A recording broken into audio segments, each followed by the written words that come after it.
జై శ్రీరామ్ సినిమా అయితే చాలా బాగుందన్న. నిజంగా అంటే హనుమాన్ అన్న సరే సినిమా అయితే చాలా చాలా బాగుంది. నిజంగా అంటే మంచి నవ్విస్తాడు, ఏడిపిస్తాడు, ఎన్ని రకాల అసలుకి స్క్రీన్ ప్లే కానీ డైరెక్షన్ కానీ అసలుకి బ్యాక్గ్రౌండ్ మ్యూజిక్ కానీ ఎక్కడ బోర్ కొట్టలే. ఫస్ట్ స్టార్టింగ్ నుంచి విలన్ని ఇంట్రడ్యూస్ చేసే సీన్ కానీ నుంచి అరే ఏంద్రనైనా అని అనుకున్న నుంచి రాకేష్ మాస్టర్ తర్వాత మన గెటప్ సీన్ది తర్వాత మన బాలయ్య బాబుది అసలు మహేష్ బాబుది పవన్ కళ్యాణ్ వీళ్ళు వస్తూనే ఉంటాయి. ఈ క్యారెక్టర్లు ఎంత ఫుల్ ఎంజాయ్ చేస్తాం.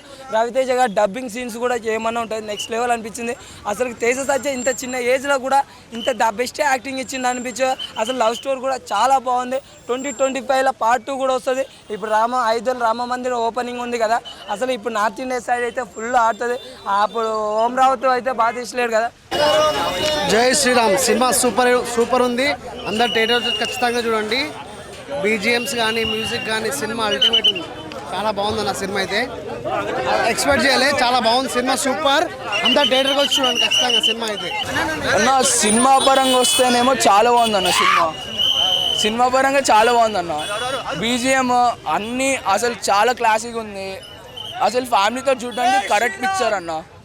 ఇంకా మనం యాక్టింగ్ విషయంకి వస్తే చాలా న్యాచురల్గా చేశారు అండ్ డైరెక్షన్ కూడా చాలా బాగుంది అండ్ బీజిఎం అయితే మైండ్ బ్లోయింగ్ అన్న. అండ్ విఎఫ్ఎక్స్ గ్రాఫిక్స్ కానీ చాలా రియలిస్టిక్గా ఉంది. మనకు అసలు అనిపించదు అట్లా. హనుమాన్ని స్క్రీన్ మీద చూస్తే గూస్ బాంబ్స్ అన్న. నిజంగా చాలా బాగుంది. అసలు మూవీ పరంగా అయితే మైండ్ బ్లోయింగ్ అన్న. ఒకటే మాట జై శ్రీరామ్. సినిమా బాగుంది. సినిమా బాగుంది. ఆదిపురుషుల ఆ రోమ్ రావత ఆ డైరెక్టర్ ఇల్లు ఎత్తుకొని ఒకసారి ఇది అంటే మన హనుమంతుడి మీద సినిమా తీయాలంటే ఇలా తీయాలి బేసిక్గా. అంటే this is what we all wanted. ఇంకేం అంటే వాళ్ళకి ఇచ్చిన బడ్జెట్తోన కన్విక్షన్ అన్నది ఒకటి ఉంటుంది సినిమాలో. అది చాలా బాగా చేశారు. And Teja is also very good. అంటే ఒక వీక్ క్యారెక్టర్కి హనుమంతుడి బలం వస్తే ఎలా ఉంటుందో అది చాలా బాగా చూపించారు. అండ్ అసలు ఎక్స్పెక్ట్ చేసింది ఏంటంటే హనుమంతుడినే దింపారు.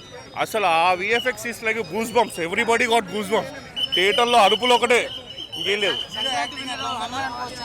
సంక్రాంతి విన్నర్ అంటే ఇప్పుడైతే ఒకటే సినిమా చూసినా కాబట్టి నాకు తెలియదు రేస్లో ఎట్లున్నాయి. ఈ సినిమా అయితే విన్నర్, ఖచ్చితంగా విన్నర్. ఇది Teja acting is very very good, very good, amazing అండి. అంటే ఈ బడ్జెట్స్కి అంత బాగా చేయవచ్చు అని ప్రూవ్ చేశారు. అంటే మనం అందరము అంటే మళ్ళీ ఆది పొజిషన్ వస్తుంది. ఎందుకంటే ఆ కోపం అలా వచ్చింది. 110%, 200% బెటర్. ఇది ఆదిపురుష్ వాజ్ కంపారిటివ్లీ నథింగ్. అంటే ప్రభాస్ని పెట్టుకొని అలాంటి సినిమా తీయాలని ఎవరు అనుకోరు కదా. ఎంత బాగా తీశారంటే అంత బాగా తీశారు. ఇలాంటి వాళ్ళకు ఛాన్స్ ఇస్తే ప్రభాస్ చాలా బాగా ఉంటుంది. డెఫినెట్లీ ఫ్యామిలీ కిడ్స్ అందరూ వచ్చి ఈ మధ్యలో చాలా మంది యూబైఏ అవన్నీ వచ్చేసరికి పిల్లల్ని తీసుకుపోవట్లేదు. ఇలాంటి సినిమాకి 100% హ్యాపీగా తీసుకెళ్ళొచ్చు. Beautiful film.